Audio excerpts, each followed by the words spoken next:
A wolf soulmate romance written by Clara Nightshade. Prologue. The first thing Elira Valen remembered was silence. Not the peaceful kind, but the kind that follows screaming, a silence too heavy, too final, like the earth itself had held its breath and chosen not to exhale. She had been 5 the first time she saw blood burn blue. Her sister had whispered her name in the dark, had hidden her behind the broken stones of the slaughtered village, had pressed a kiss to her forehead and said, "Don't make a sound. Not even for me." And then she was gone. Elira had watched through the cracks as flames devoured the world her people had built, every garden, every rune-carved home, every soft-spoken elder turned to ash beneath the boots of soldiers who called themselves righteous. They had marched under the banner of House Virellan. They had sworn to cleanse the bloodline of the Lightbound. And she had survived. Not because she was brave, but because silence obeys. For 17 years, she kept her head down in the dungeons beneath Nightfang Castle. She healed wounds. She followed orders. She stitched together the broken bodies of a kingdom that never asked her name. She was not a person. She was a function. Until the day the Alpha King fell. Until the day they summoned her to the Golden Throne Room not as property but as a last hope. He had been cursed. By a magic older than war and colder than death. And no royal healer, no sacred rite, no science-woven ward could save him. Only her. Only the blood they had buried. Only the girl who was never meant to live long enough to become dangerous. That was the beginning. Not of a love story, but of a war she didn't know she'd been born to finish. Chapter 1. Beneath the Bones of Kings. That night, the moon was half-veiled like a prophecy left unsaid. Far beneath Nightfang Castle, in the 7th cellar where rot had long replaced breath, Elira Valen's fingers hovered over the bruised ribcage of a half-dead soldier.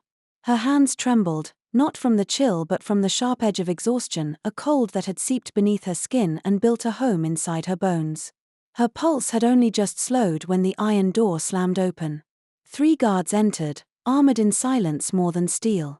One of them barked the words every slave feared. "You. Upstairs. Now." For a moment, the chamber didn't move. The other healers shrank against the stone walls. Someone dropped a bucket. Elira rose slowly, smoothing the blood-stained cloth tied around her waist, her silver eyes refusing to fall. She didn't ask where she was going. Questions were luxuries. Like warmth. Or names. They took her through the winding gut of the castle, past sealed rune gates, past oil-lit corridors where lords never walked without wolves at their side. It wasn't until they reached the outer edge of the royal wing that Elira's breath hitched. A scent lingered here. Not blood. Something older. Magic, almost, but bent and broken. They brought her into the Golden Hall, where sunlight had not kissed the floor in years.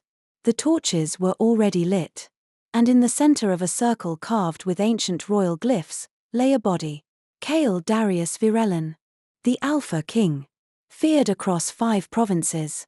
Slayer of the last vampire king. The man whose voice could still nations. Now unmoving. Pale. Cursed. Elira stopped at the edge of the glyphs. Her hands tightened around her satchel. A strange silence weighed over the room, too thick for reverence, too brittle for grief. He was dying. And not a soul dared speak it. The shadow curse had etched black veins across his chest and neck like cracks in shattered porcelain. His wolf form had resisted the transformation, his eyes remained shut, lips parted in pain that could not be voiced. "Do something," barked the high physician, stepping aside as though her presence were filth contaminating the circle. Elira knelt. She didn't bow. She didn't speak. Her palms hovered above Kael's chest. The curse energy pulsed. Like cold fire. Older than any spell she'd ever studied, even the forbidden ones in the scroll beneath her bedding. And yet, the moment her skin brushed his, something shifted. The room bent around them. Not outward, but inward, like a held breath. Elira's head reeled with heat and ice clashing behind her eyes. She saw not the present, but flashes. A child. Running barefoot through a blood-stained field. A father's crown falling into a river of bones. A wolf howling alone on a hill of ash. She pulled back, gasping. "What did you do?" A guard snarled, hand on his blade. Elira's voice was a whisper, hoarse from disuse. I saw memories. The High Physician scoffed. Parlor tricks. Heal him or we'll feed you to the swamp.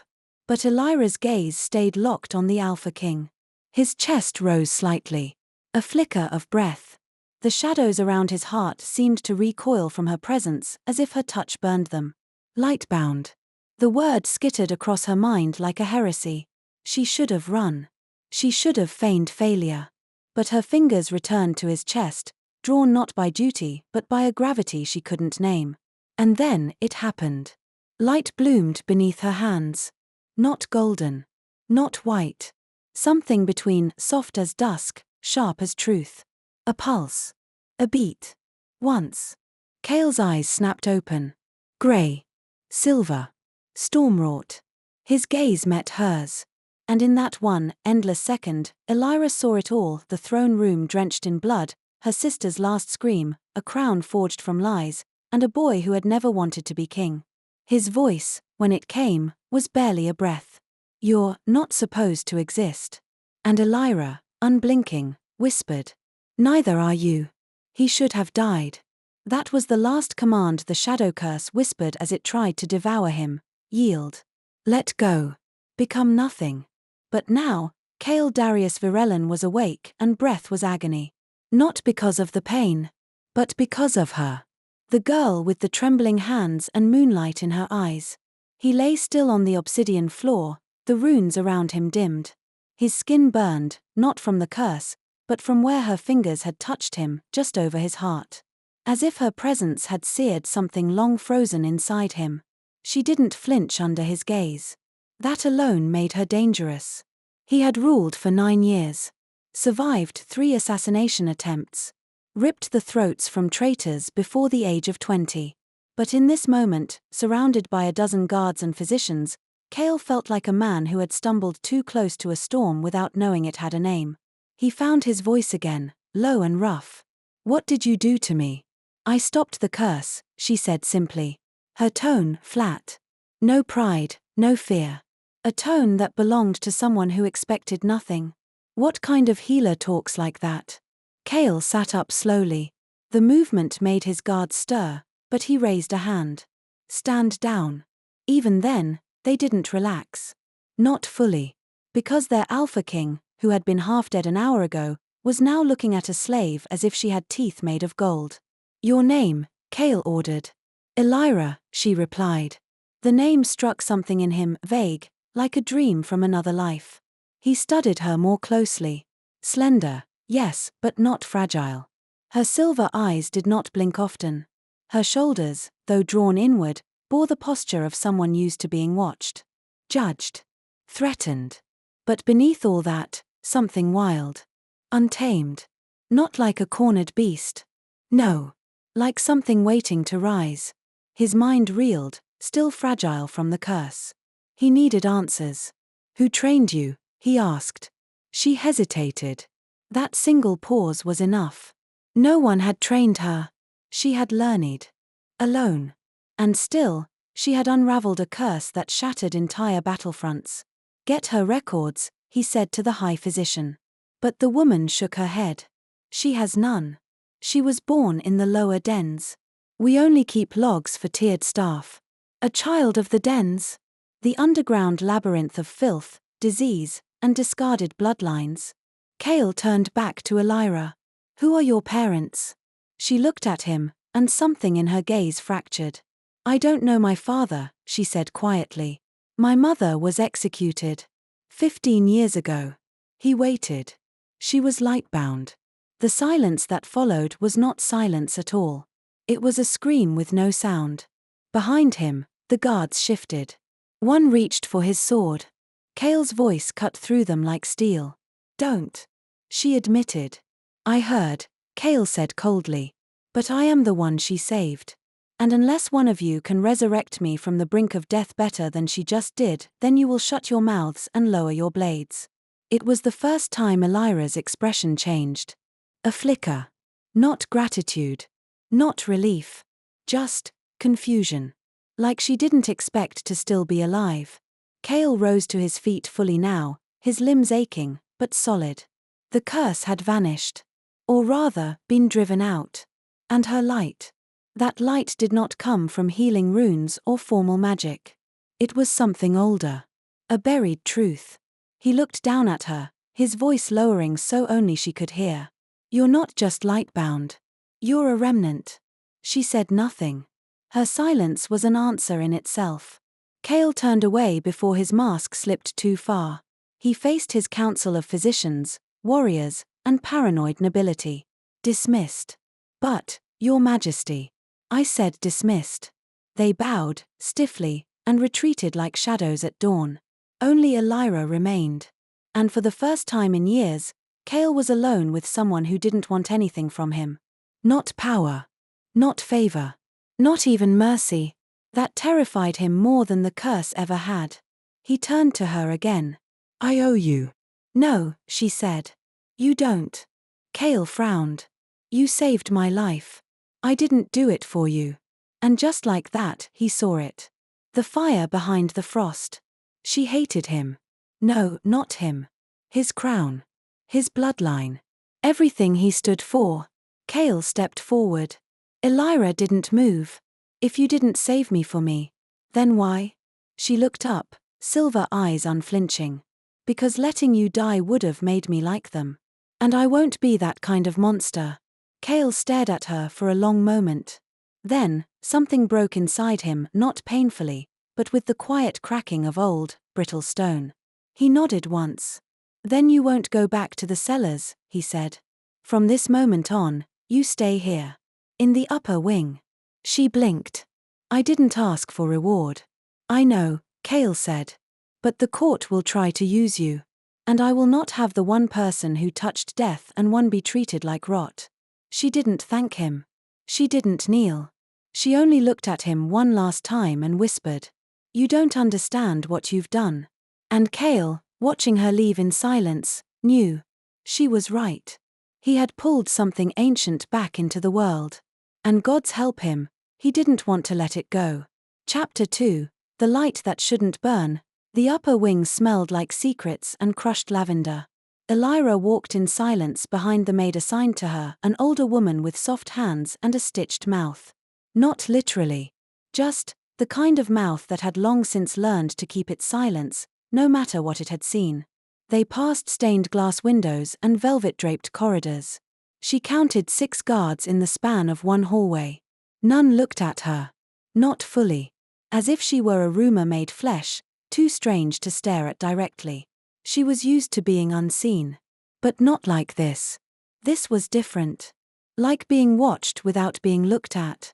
They brought her to a room with no locks. No chains. Not even a barred window. Sunlight spilled freely through the arched frame, touching the stone floor like it had forgotten where it was. Elira stood at the threshold, still holding her satchel like a shield. "This is yours now," the maid said, voice thin with forced warmth. "You'll be given 3 meals. A robe. Books, if you ask. His Majesty requests you remain nearby until your condition is better understood." "My condition?" Elira echoed, the words slipping from her tongue like cold water. The woman hesitated. "You touched the curse. And lived." "I also touched the king," Elira said flatly. "And didn't die." The maid's eyes flicked upward for just a heartbeat, part shock, part reverence, part fear. She murmured something about supper and retreated, leaving Elira in the echoing silence of luxury meant for ghosts. She stood there for minutes, maybe more. It was beautiful, yes. But it was not safe. The walls were too quiet. The air too soft. Nothing in Lycanthra was given freely, especially not to a slave with forbidden blood. Elira walked to the window. Beyond it, the northern cliffs stretched into mist, and below them, the Blackroot Valley where the king's men had recently fought the vampires. Where Kael had been cursed. Where so many others had died. Her hands trembled slightly. She pressed her palms to the stone sill, grounding herself in cold. "This is not forever," she reminded herself. "This is a cage made of satin instead of bone." She turned from the window, but her eyes caught the reflection in the polished brass mirror across the room. She saw herself and froze.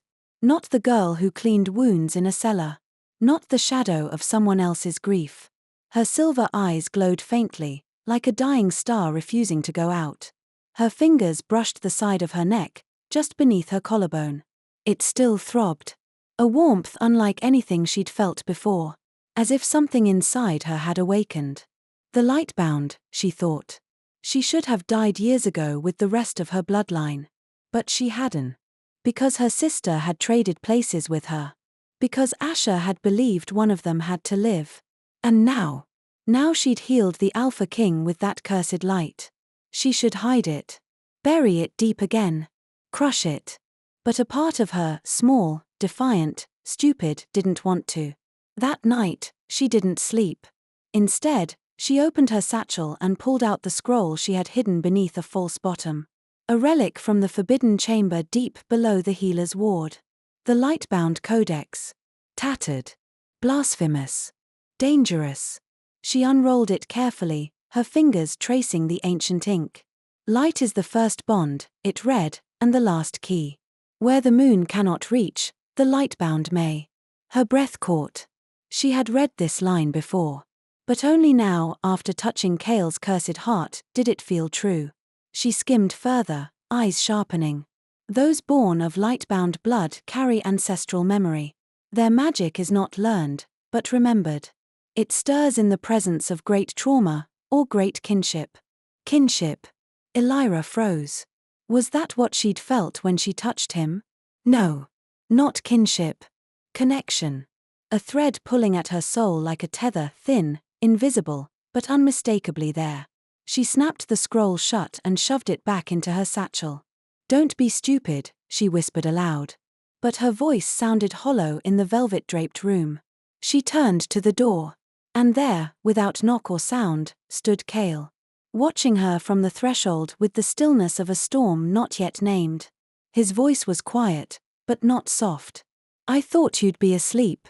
Elira didn't flinch. "I don't sleep in strange places." He stepped in slowly, one hand behind his back as if restraining something inside him.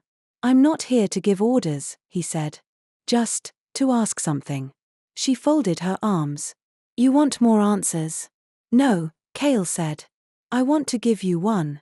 That caught her off guard. He walked closer, stopping a respectful distance away. She noticed he wasn't wearing his crown. Only a black tunic, loose at the collar. A king without his teeth showing. "I saw something when you healed me," he said. Flashes. A field. A scream. A child running. Elira's breath stilled. Kael looked up at her, something unguarded flickering in his eyes. "They weren't my memories.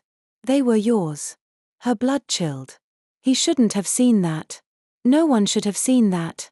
"How?" she whispered. Kael's voice was almost reverent. "I think the curse bound us, however briefly. Your power pulled me back, but it took something, too. And left a trace."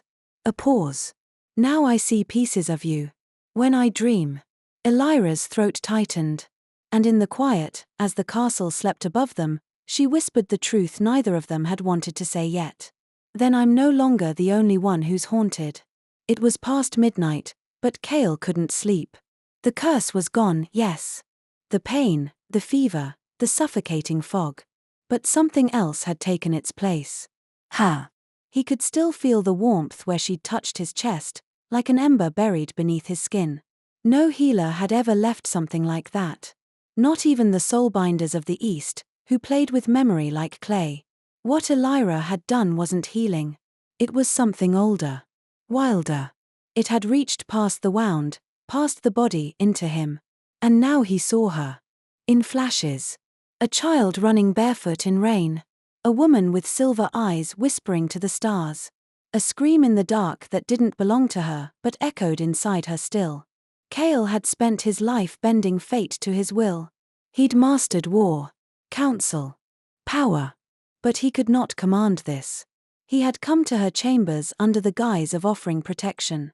But the truth settled heavy in his chest. He just needed to see her again.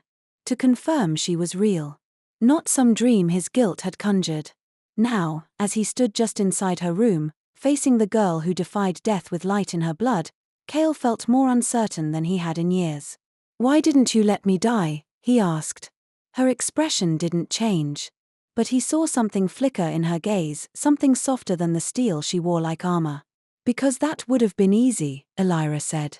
And I stopped believing in easy deaths the day my sister was burned. Kael stilled. You had a sister? Elira nodded once. Asher. She tried to escape when we were 12. They caught her. Said she was a threat to the peace. To the peace. Kael had heard those words before. They were the same used in his father's decrees.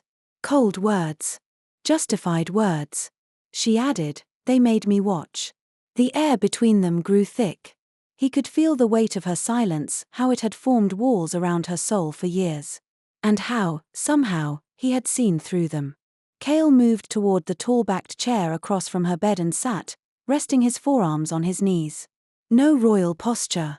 No kingly decorum. Just a man. I'm sorry, he said. Elira tilted her head. For her. Or for what your house did to mine. He met her eyes without flinching. Both. A beat passed. Then she looked away, as if the apology made her more uncomfortable than his title ever had. You don't have to pretend, she said. I'm not pretending. You're a king. And I'm a reminder. A reminder of what? Her voice was quiet. That your power was built on ashes. That I shouldn't be here. That I should have died with the rest. Kael leaned back, folding his hands. Then maybe I'm tired of pretending, too. She blinked. In the battle where I was cursed, he continued, I held the line too long. I wouldn't retreat. Thought it would be cowardice. 200 men died because of my stubbornness. And yet, everyone still called it a victory. His voice was steady, but hollow. I didn't feel like a king when I collapsed, Kael said. I felt like a fraud. And when I saw you, when your light touched me, I didn't see a healer. I saw judgment. Alive and breathing. Elira's lips parted, just slightly. You think I'm here to judge you? I think you don't have to. Your existence already does. They sat in silence after that. The kind of silence that didn't demand to be broken, but that wrapped itself around two people sitting in separate wounds, each recognizing the other's shape. Then, softly, Elira asked, do you believe in fate? Kael considered it. I used to. When it suited me. And now? Now I believe in mistakes. And trying not to repeat them. She studied him. What if saving you was a mistake? He smiled, but it didn't reach his eyes. Then it's the first one I'm grateful for. The room dimmed as the fire in the wall sconce faded to embers. Still, neither of them moved. Eventually, Kael stood. If they try to use you, he said, voice low, if the council sees your blood as leverage, I will stop them. Why? She asked. He turned back to her. Because you saw me. Because your light didn't burn me, it woke me. Because when I dream, I see your sorrow, and it makes me wish I had a different past to offer you. But all he said was, because no one protected you when they should have. And I won't let history repeat itself, not with you. Elira didn't speak. But something in her eyes cracked. Not broken. Just fractured enough to let in a sliver of something she hadn't let herself feel in years. Kael bowed his head slightly, then left the room without another word. And Elira, alone once more, finally let herself close her eyes. Not to sleep, but to remember. Because for the first time since her sister's death, she didn't feel entirely alone. Chapter 3, Bloodmarks and Oaths. By the second morning, Elira realized she was no longer invisible, but not in the way she had feared. She had become important. And in Lycanthra, importance was a curse far crueler than silence. The servants whispered now. Not loudly. But deliberately. As if daring the walls to tattle. She felt their glances trailing behind her like dust stirred in a long-abandoned corridor. The way the noble women in brocade sleeves suddenly hushed when she passed. The way their eyes shifted to her wrists as if searching for the bloodmark that would prove she had any right to exist beyond the stone floors below the castle. She had none, of course. Her wrists were bare. Smooth. Branded only in memory. But it didn't matter. Word had spread. The healer who touched death. The slave who cured the king. And the council would not tolerate anyone who threatened the balance of power they had spent centuries preserving. Elira stood alone in the castle's central garden, where the blackthorn trees bloomed only once a year. The petals, pale violet and sharp-edged, drifted in the wind like silent blades. She didn't belong here. This garden wasn't meant for hands that had bled for scraps or stitched flesh with trembling fingers in the dark. Still, she stood with her face tilted toward the wind because no one had told her to leave yet. And because the wind didn't care what blood she carried. A voice broke the stillness behind her. "You're not what I expected." She turned. A man stood at the edge of the garden path, tall, broad-shouldered, dressed in armor etched with the sigil of the royal wolf crest. His hair was dark, tied back. His eyes were sharper than his smirk. Beta Theron, Kael's right hand. General of the blood-marked. Enforcer of royal law. Elira had seen him only once before, during a mass execution when she was 12, standing beside the former king as bodies burned behind him. "Forgive me," she said coolly. "Was I supposed to be smaller?" "You were supposed to be dead," he replied, smiling without warmth. She didn't flinch. "Disappointment suits you." Theron laughed. Not loudly. Not cruelly. Just, with the confidence of a man who'd slit throats before breakfast. He took a step closer. "Do you know what you've done?" he asked. Elira met his gaze. "I saved your king." "You bound yourself to him," Theron said. "The moment your light touched his curse, you became more than a healer. You became a threat." "To what?" she asked. "Your chain of command." "To the world as it is," he said. "To order. To legacy. You're not supposed to exist, girl. And when things exist that shouldn't, powerful men start thinking of knives." Elira's jaw tightened. Theron walked past her now, his voice low but deliberate. "I served his father. I watched him carve Decree 14 into law with his own blood. Do you know what that means?" She turned to face him, cold wind catching her hair. "It means I'll die eventually," she said. "But not quietly. And not for free." Theron stopped. Just long enough for his expression to harden. Then he nodded, almost respectfully. "You'll want to keep that courage," he said. "The council has requested your presence." "When?" "Now." They led her to the upper courtroom. Not the grand audience chamber, but the inner circle where the true power bled through silk curtains and shadowed seating. The place where laws weren't declared, but decided. The lords were already gathered. 12 in all. Each draped in ceremonial cloaks, each with blood marks pressed into the left side of their necks, symbols burned into them during the ritual of power transference. Only Kael's mark was missing. Because Kael had never accepted the right. He sat apart, on the obsidian seat without ornamentation, the markless king. And yet, the only one who didn't look like he'd been carved from stone. When Elira entered, he stood. So did half the room, less from courtesy, more from unease. Kael's voice rang out, clear and steady. "You summoned her. She came. Speak." Lord Valen, first counselor, rose. He was old, with a hawkish nose and eyes like melted silver, beautiful, if one didn't know what he had ordered in his time. "We summoned her," Valen said, "because a healer with Lightbound blood violates 3 standing decrees." "I'm aware," Kael said. "She should be imprisoned," Valen continued. "Or executed quietly so as not to disturb the peace. She saved my life. Her bloodline started a war." The words dropped like stones. Elira said nothing. "Not yet." Valen turned toward her. "Do you deny it?" "I was born," she said. "That's all I've ever done to offend you." Gasps rustled like leaves. Valen's eyes narrowed. "You carry the memory of a traitor clan. You harbor magic that answers to no rune. You are a threat, Elira Valen, whether you intend to be or not." Kael stood. "And yet none of you stopped the curse." "She is not a solution," Valen said. "She is a consequence." Kael's hand curled around the edge of his throne. "Then so am I." Silence. Sharp. Final. Elira watched them all. Watched how even the strongest men in the room flinched, not at her, but at him. Kael looked at her once, as if to say, "You don't need to fight this alone." And for the first time, she believed him. Even if he didn't understand the weight of what she carried, he was choosing to carry part of it anyway. And that meant something. No bloodmark could replace that.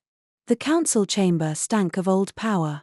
Not the kind earned on battlefields or forged through loyalty, but the kind that seeped into bones, passed down like poisoned heirlooms. Kael had known these lords since he was 15. Some had watched him become king. Others had tried to stop it. A few still clung to the fantasy that he was just a wounded boy playing at rule. But none of them had ever seen him rise like this, for someone else. He stood now, shoulder squared, voice calm. "You forget yourselves." Lord Valen bristled. "We forget nothing. We remember everything, Your Majesty. Especially the Lightbound uprising. The blood that painted the eastern cliffs. And yet you remember only one side of it," Kael said, his voice a quiet thunder. "The part where you won." Elira stood beside him, silent, composed, and unmistakably dangerous in her stillness. She didn't need to speak. Her presence was rebellion enough. Valen sneered. "Do you intend to protect her forever?" Kael didn't answer immediately. He stepped from the throne dais and crossed to where Elira stood, facing the council as if they were wolves and she was already bleeding. He stood at her side. And said, clear enough for every scribe and spy in the room to hear. "As long as she is in my castle, she is under my protection. As long as she breathes, none of you will raise hand or law against her." Shock rippled through the chamber. Kael saw it in the shifting feet, the tightened jaws, the quick glances between lesser lords whose bloodmarks glowed faintly under their skin. One of the younger councilmen, Lord Rennick, spoke next. "You are staking your throne on a slave girl?" "No," Kael said. "I am reminding you what this throne means." "Then remind us," Rennick challenged, stepping forward. "Do it the old way. Blood and bone." The room quieted. Kael's jaw flexed. A formal challenge. He had not accepted one in years. But then Elira stepped forward. "No." The word cut cleaner than any blade. She didn't look at Kael. She didn't raise her voice. But the way she stood, like someone who'd already died once and found nothing worth staying for, commanded more respect than steel ever could. "You want to fight," she said, eyes locked on Rennick. "Then fight your own cowardice. Fight the laws you hide behind. But don't pretend killing me will bring you safety. I am not your danger." "Then what are you?" Valen asked coldly. Elira turned toward him and for the first time, Kael saw it. The spark. The flame that hadn't died in the dungeons, or in her sister's execution, or in the chains they'd wrapped around her for half a lifetime. "I am what your empire feared would rise again," she said. "A voice that remembers. A light that refuses to go out." She didn't shout. But the chamber trembled. Kael exhaled slowly, pride laced in every breath. He stepped forward once more. "We're done here," he said. "Unless one of you wishes to strip me of my crown for protecting the only person in this room with the strength to tell the truth." No one moved. Not even Theron. Not even Valen. The silence broke like glass when Kael turned on his heel and walked out, Elira beside him, her bare wrists reflecting torchlight like armor. They didn't speak again until they reached the long bridge between wings. Kael glanced at her. "You shouldn't have said that." "I know. They'll come for you now. They always have." Kael's lips twitched. "You could have just let me take the fall." "I don't want a king's protection," she said. "I want something clean." He stopped walking. "So do I." She looked up at him, her silver eyes clouded, but steady. "Then why stay here? Why keep ruling for men who would slit your throat the moment you stop being useful?" He didn't answer right away. Because she wasn't wrong. Because that was the question that haunted him in quiet halls and sleepless nights. Because part of him, the part that bled for this kingdom, didn't want to let it fall apart. But another part, the part that now dreamed in stolen Lightbound memories, wanted out. Kael stepped closer, his voice low. "What would you do, Elira, if I handed you a knife and told you the crown was yours?" "I wouldn't take it," she said. "But I wouldn't give it back either." Kael laughed softly, the sound raw and unpolished. "Then you're already more dangerous than any of them." Elira shrugged. They don't fear me because I'm dangerous. Then why? She met his gaze. They fear me because I lived. And Kael, for all his titles and armor and bloodline, had never heard truer words. Chapter 4, Shadows Beneath the Throne. Nightfang Castle was a beast that never slept. Even when the halls stood empty and the moonlight stretched long across the flagstones, Elira could feel the pulse of it, ancient, living, waiting. Magic flowed through the obsidian walls in unseen currents, humming beneath her feet when she wandered too far from the quarters Kael had assigned her. The castle didn't want her here. Neither did the council. And, she suspected, neither did Kael's inner circle, especially Theron. That name alone made her stomach coil. He had barely spoken since the council chamber. But she had felt the weight of his stare from across corridors and training yards. She'd seen the way guards quieted when he passed, how even the blood-marked bowed without command. Theron didn't need to raise his voice to kill. He only needed permission. And Elira suspected he was waiting for Kael to slip, just once. Which meant she had to stop slipping first. The problem was, her power wasn't done waking. It had been 2 days since the hearing, and something still flickered beneath her skin at night. Like a memory pressing too hard against the walls of her mind. She hadn't slept. Not really. Every time her eyes closed, she saw things that didn't belong to her. Or worse, things that did. Her sister's last breath. The blood altar. The half-formed sigil branded into Asher's back. And always Kael's voice at the edge of it, whispering a name that didn't exist in the waking world. Valera. Elira didn't know what it meant. But she had begun to write it in the margins of her hidden scrolls, as if putting it down on paper might make it less real. It didn't. She was in the library when Kael found her again. It was mid-morning, and she had picked the deepest, dustiest alcove she could find, one that overlooked the ruins of the inner tower, where old siege damage had never been repaired. Vines now crawled through the cracks. Nature reclaiming monarchy. Poetic, she thought bitterly. Kael entered without fanfare, wearing no crown and less armor. Just a deep grey tunic and silence wrapped around him like a second skin. "You didn't come to breakfast," he said. "I didn't know that was required of me." "It's not," he replied. "But I asked." She didn't look up. "And if I don't respond to requests? Then I'll make better ones." That earned her attention. She glanced at him over the edge of the text, an ancient tome on clan magic and blood-bonded curses. The irony wasn't lost on her. Kael leaned against the stone arch beside her seat. He didn't loom. But he didn't shrink, either. Just stood there, too calm for a king with enemies circling. "I came to tell you something," he said. Elira raised a brow. Another order disguised as kindness? No, his tone softened. A warning. That pulled her upright. Kael nodded to the book in her lap. "I know what you're looking for. Answers. About what your light did. About what it woke. But you're not the only one digging through the past." Elira's chest tightened. "What do you mean?" Kael's jaw tensed. "The council's spies have already begun sweeping the lower archives. They're looking for any surviving records of the Lightbound clan. Or of rituals involving ancestral memory." Her fingers gripped the book harder. "They think I'm hiding something." "They think I'm hiding something," Kael said. "Because I'm protecting you." He looked out through the broken tower window, wind brushing loose strands of his hair against his face. 3 nights ago, someone tried to poison your dinner." Elira went still. "What?" "I intercepted it," Kael said simply. Had Theron tested himself? Her eyes narrowed. "And he obeyed?" "Reluctantly. But loyalty isn't what keeps Theron close. It's survival. He knows if I fall, the council devours itself and him." Elira stood now, the book forgotten. "Why are you telling me this?" she asked. Kael turned to her, gaze heavy. "Because I won't always be able to stop them. And because the only weapon stronger than fear in this castle is the truth you haven't spoken yet." She went cold. He knew. Not everything. Not yet. But enough. Her hands curled into fists at her sides. "If I tell the truth, I die." "Not if you tell it first," he said. "Not in front of them. Not on your own terms." She shook her head. You don't understand. Kael stepped closer. Then help me understand. For a moment, she nearly did. Nearly told him about the altar. About her mother's final whisper.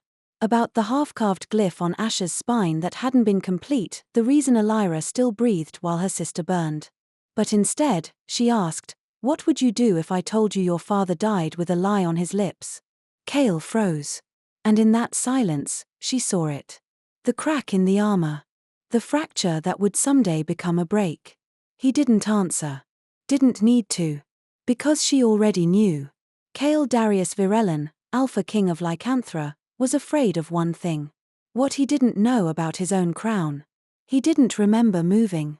1 second, Elira had said those words, "What would you do if I told you your father died with a lie on his lips?"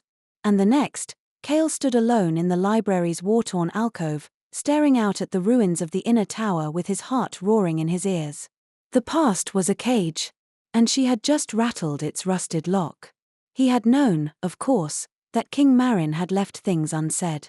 His father had been a man of violence wrapped in velvet, always offering honeyed threats and smiling just before the blade struck. But this was different. What lie? What truth had been buried with the king's bones beneath the chapel of iron? Kael pressed his hand to the windowsill, ignoring the way the stone bit into his palm. He couldn't go back to Elira now. Not until he could look her in the eyes and say, "I am not him." And he couldn't say that yet. Because part of him was terrified it might not be true. That evening, he went to the royal crypts alone. He wore no crest, no cloak. Just a dark shirt, a dagger at his side, and a question that had begun to rot inside his mind. The crypt keeper, a mute which bound by oath and blood, unlocked the gates without so much as a glance. Kael walked the silent halls where kings slept upright in stone alcoves, fists clenched, eyes closed, mouths sealed in iron coins. His father's tomb stood deepest. Set apart. Surrounded by obsidian wolf statues and a single inscription carved above the black coffin.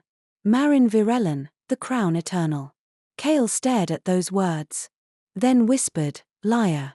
He stepped closer and reached for the seal etched into the side of the tomb, a rune that only royal blood could unlock. When his fingers brushed the glyph, the stone shimmered once. Then opened. Inside was not his father's body. That had long since turned to ash, scattered in secret after the king's violent death during the final purge. Instead, there lay a box. Small. Blackwood. Sealed with silver wire and crimson wax. Kael hesitated only a moment before slicing the wax with his blade. Inside were scrolls. 7, to be exact. And beneath them, wrapped in aged cloth, a ring. Kael unwrapped it carefully. The ring was older than his line. Forged from obsidian and gold. Etched not with the Virellan crest, but with a symbol he didn't recognize. A serpent curling around a sun. The mark of the Lightbound. Kael didn't sleep that night. He pored over the scrolls in his private chambers, his desk littered with wine-stained maps and torn council orders. The words on the parchments weren't confessions, but they were close. We told the kingdom the Lightbound sought control. That they envied the crown. That they aimed to split the realm. But that was only half the truth. What they feared was not war. It was prophecy. Kael's blood turned to ice. He read the lines again. Then again. Each scroll told fragments of a story too dangerous to survive official record. One that predated even Decree 14. According to Marin Virellan's private chronicles, the Lightbound clan had once been bound, not opposed, to the Alpha bloodline. Centuries ago, a covenant had been forged: light would protect power, and power would preserve light. But something had broken. Or been broken. Kael stared at the last line on the final scroll, scrawled in a less steady hand. The failed sacrifice. She lives. Gods forgive us if she ever remembers why. He dropped the parchment. Elira. She wasn't just the last Lightbound. She was the failed sacrifice. And his father had known. He rose from his chair, his pulse like thunder in his veins. He had to find her. He found Elira on the training terrace. Moonlight bathed the stones in silver. She stood at the edge, barefoot, arms crossed, watching the night like it owed her something. When she heard his approach, She didn't turn. I wondered how long it would take, she murmured. Kael stopped beside her, jaw tight. You knew. Her silence was answer enough. You were meant to die, he said softly. In the ritual. 15 years ago. Elira's voice was barely a whisper. My sister took my place. They didn't know.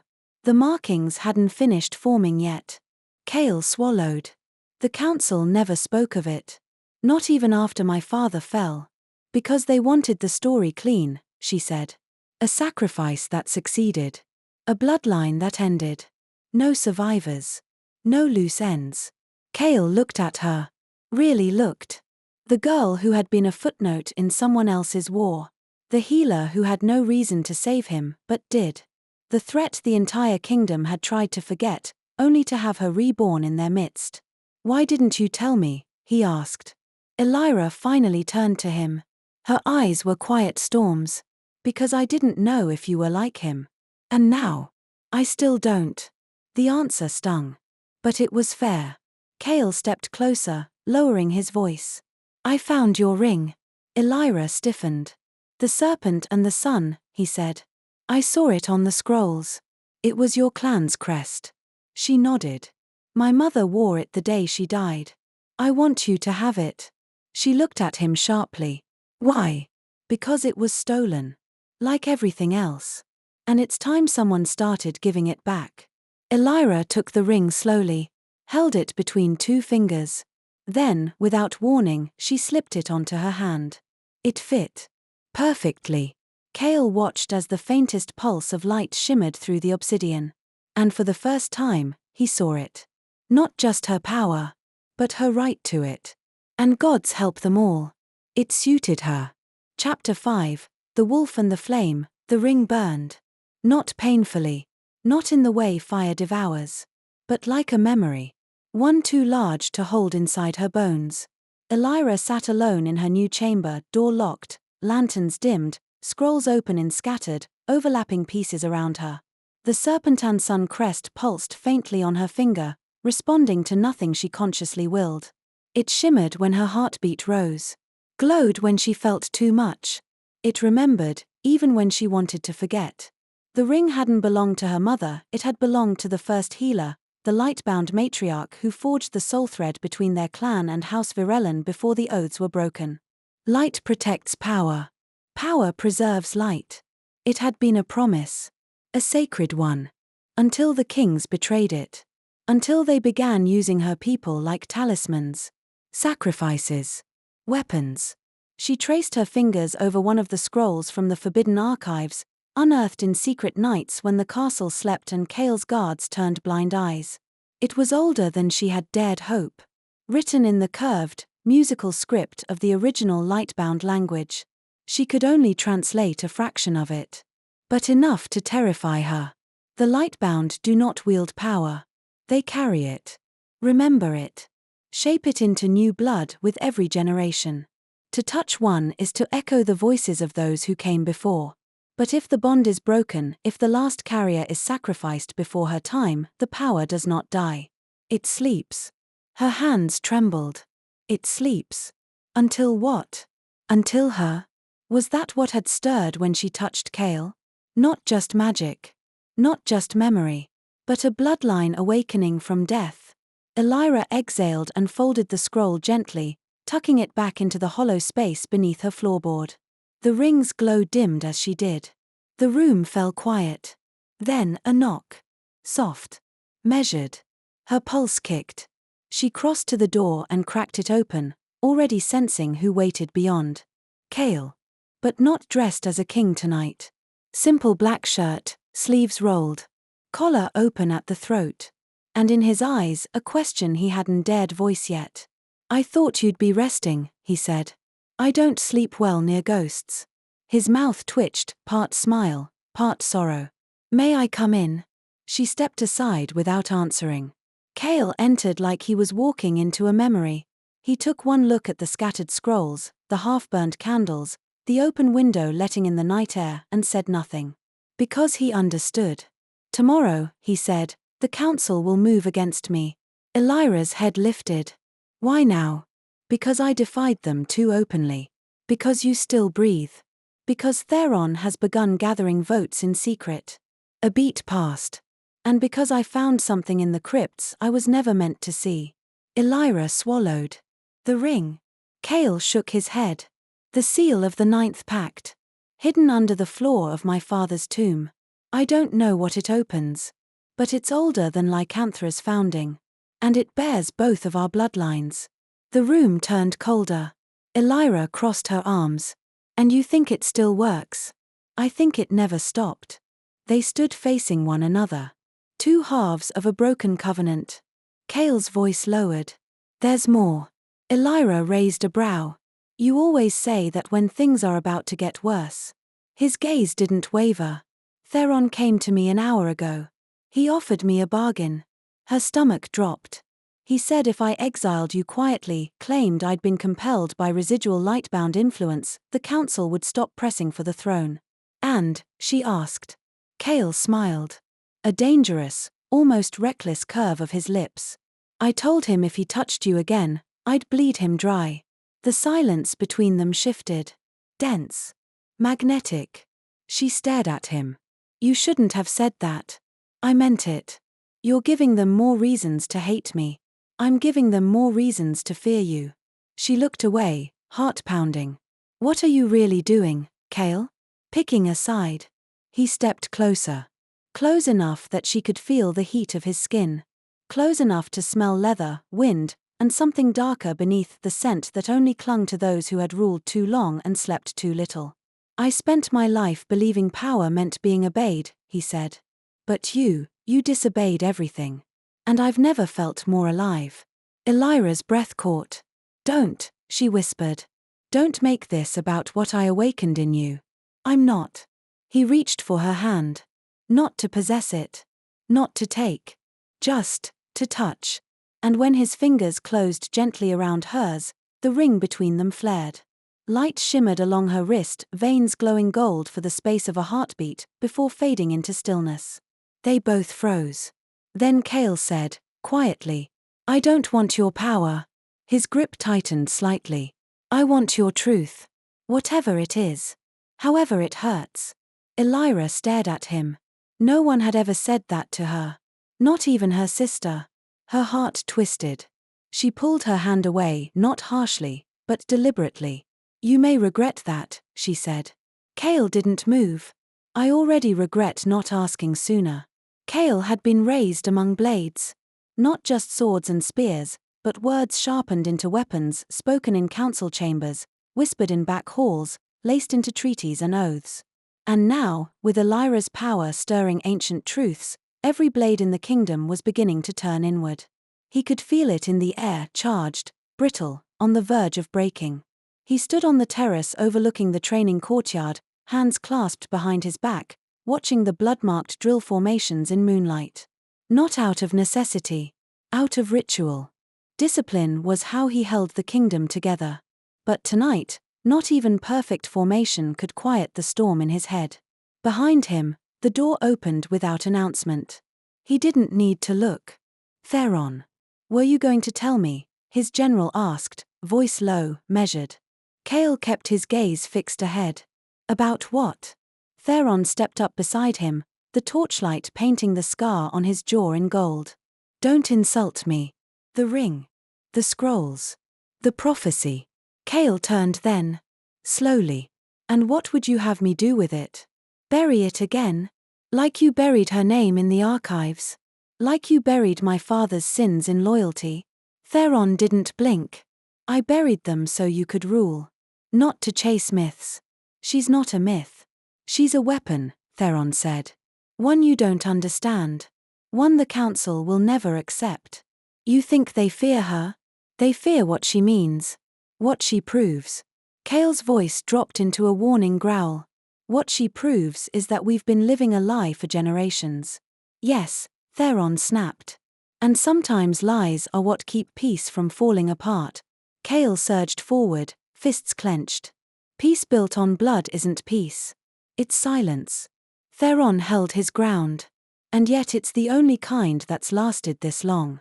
They stood like that, two predators circling the same truth, neither willing to give ground.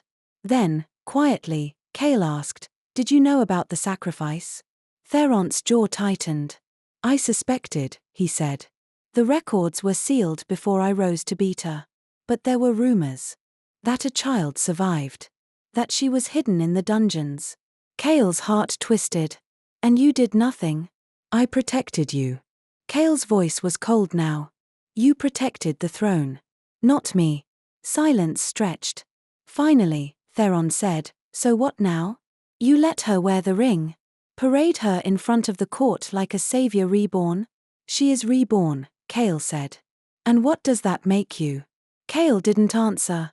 Because that was the question, wasn't it? What was he, if the old oaths had been a lie?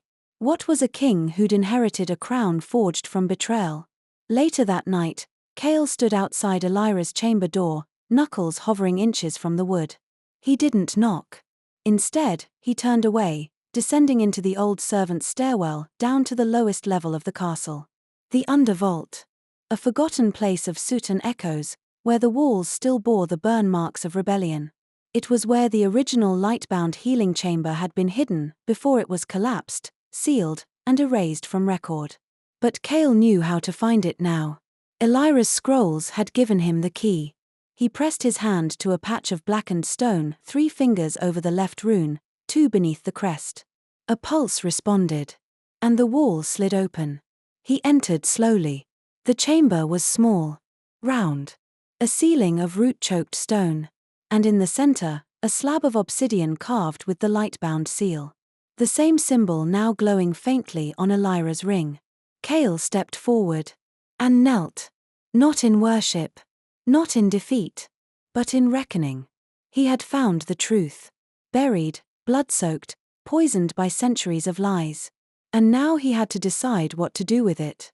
He drew the ring from his pocket, the twin of the one Elira wore, found inside the crypt's final box. He held it to the obsidian stone.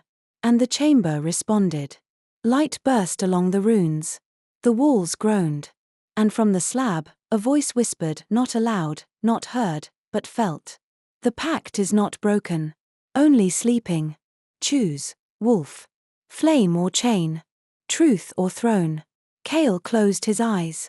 And for the first time since he claimed the crown, he whispered a prayer. Not to the gods. To her. To the girl who had survived the pyre. To the woman who refused to be silenced. To the light that still lived. The ring woke her. Again. Elira bolted upright in bed, heart racing, breath sharp. The room was dark, only a sliver of moonlight spilled through the high window, but the ring on her finger glowed like a brand, its gold light flickering in rhythm with her pulse. She looked down. The veins in her wrist shimmered faintly, just for a moment. Then it was gone. As if the light itself had drawn breath, and exhaled. She swung her legs over the side of the bed and stood barefoot on cold stone. Her thoughts were scattered, splintered by the half-formed dream still clinging to her skull like cobwebs. A hall of mirrors. A woman with a face like hers, older, blood on her hands. A wolf pacing behind glass. And a voice she couldn't place whispering. "Fire does not forget its name. And neither should you." She gripped the edge of the table beside her, grounding herself. She wasn't hallucinating. Wasn't unraveling.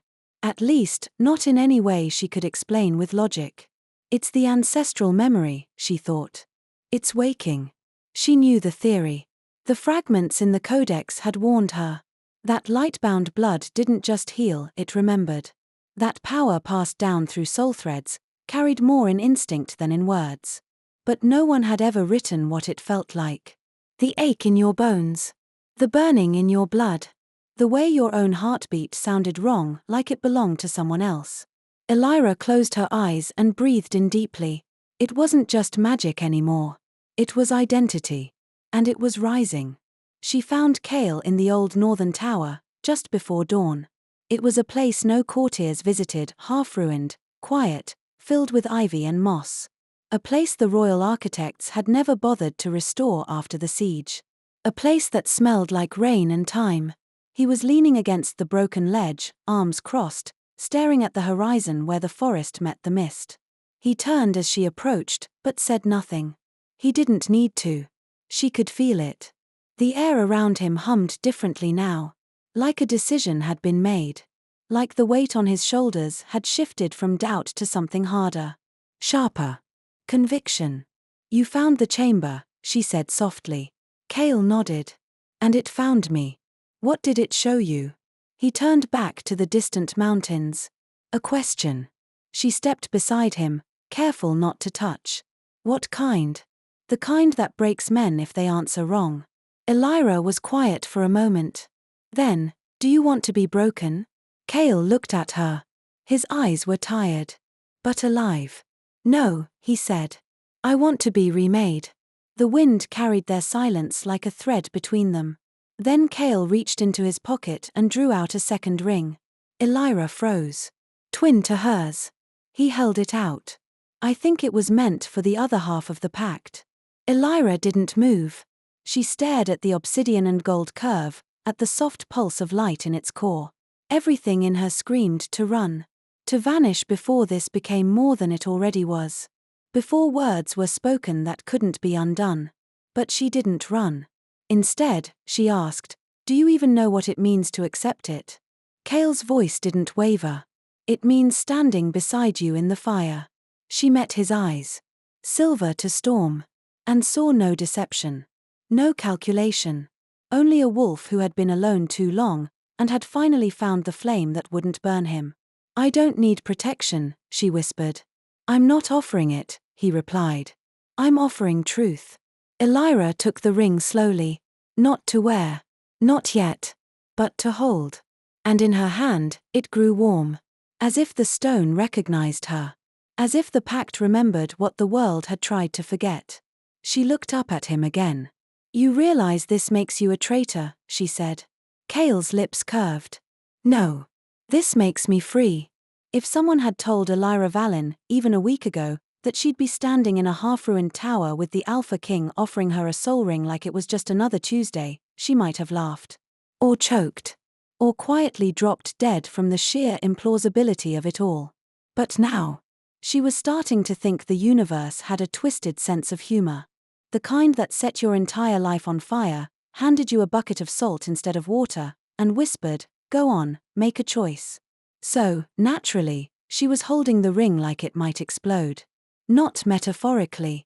She'd seen enough Lightbound relics react to emotional spikes to know that magic had feelings, and this one had the vibe of something ancient, sensitive, and possibly vengeful. The stone still pulsed faintly against her palm, like it was sinking to her heartbeat or judging her for hesitating. Kael didn't say anything. He just watched her, eyes steady, unreadable in the pale dawn light.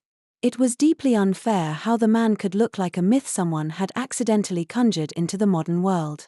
Broad shoulders, strong jaw, soft mouth, the kind that could issue war declarations and then apologize in the same breath. Unfortunately, Elira had an inconvenient weakness for contradictions. Especially the tall, brooding, emotionally complicated ones who handed her symbols of ancient soul bonds with zero warning. I'm not wearing it, she said finally, because someone had to start the conversation and it probably shouldn't be the magical object in her hand. I didn't ask you to, Kael replied, which would have been reassuring if his voice hadn't sounded like a promise wrapped in a challenge wrapped in something that might have been hope. Elira narrowed her eyes. Then why give it to me? He tilted his head slightly. Because I think it was always yours. Even before you were born. Right. No pressure. Just a casual re-gifting of metaphysical destiny.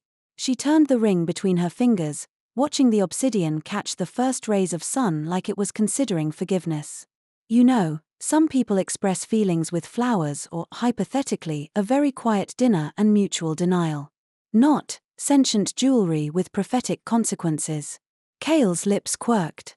You're saying this is overkill? I'm saying this is classic emotional overcompensation, she muttered, then immediately regretted it when he smiled, slow and devastating in a way that made her insides feel both insulted and intrigued. I've been accused of worse, he said. I'm sure, she murmured, mostly to herself. A gust of wind swept through the broken tower, carrying the scent of wet stone and something sharper, magic, maybe. Memory.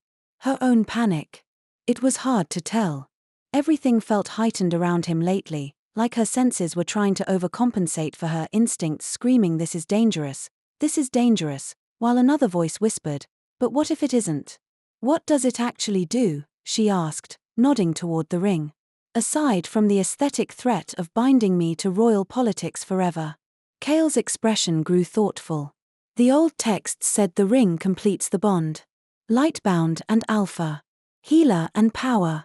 It amplifies. Memory, magic. Possibly madness. Hard to say. The language got pretty poetic after that. Wonderful, Elira muttered. I always wanted to be the footnote in a vaguely metaphorical prophecy. You're not a footnote.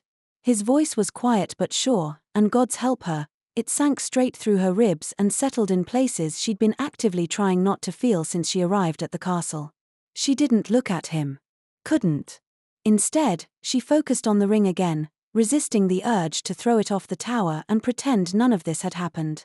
This thing was meant for a healer who died centuries ago, she said. I'm just a placeholder in a dead girl's prophecy. Don't, Kael said, and this time there was steel in his voice. Don't make yourself smaller just because it's easier than believing you matter. Elira's heart did a terrible, traitorous thing. It fluttered. Stupid heart. She turned to him at last. You don't even know who I am. I'm learning. And what if you hate what you find? He looked at her then, really looked. Like he was peeling back layers she hadn't meant to show, finding pieces of her she hadn't even named. Then I'll keep looking, he said. Because every time I think I've seen all of you, you show me another truth I wasn't ready for, and somehow, I want more. Elira's breath caught. She didn't move. Didn't speak. Because there it was, that thing that had been building between them since the moment she touched him in the healing circle. Not just tension. Not just fate. Curiosity. A slow-burning, bone-deep kind of curiosity that made you want to get close enough to learn what made the other person shatter. And maybe, if you were brave enough, how to hold them together after. She looked down at the ring one last time. Then closed her fingers around it and slipped it into the pocket of her robe. Not an acceptance. Not yet. But not a rejection either. I'll keep it, she said, eyes never leaving his. Kael nodded once. That's all I ask. Is it, though? The corner of his mouth curved. For now. And then he turned and walked away, leaving her in the tower with her pulse hammering in her ears and a magical soul ring humming like it knew exactly how much trouble she was about to be in.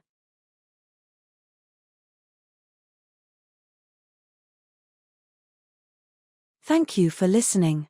If this story touched your heart, give it a like and subscribe for more beautiful tales. Tap the next thumbnail to continue your journey.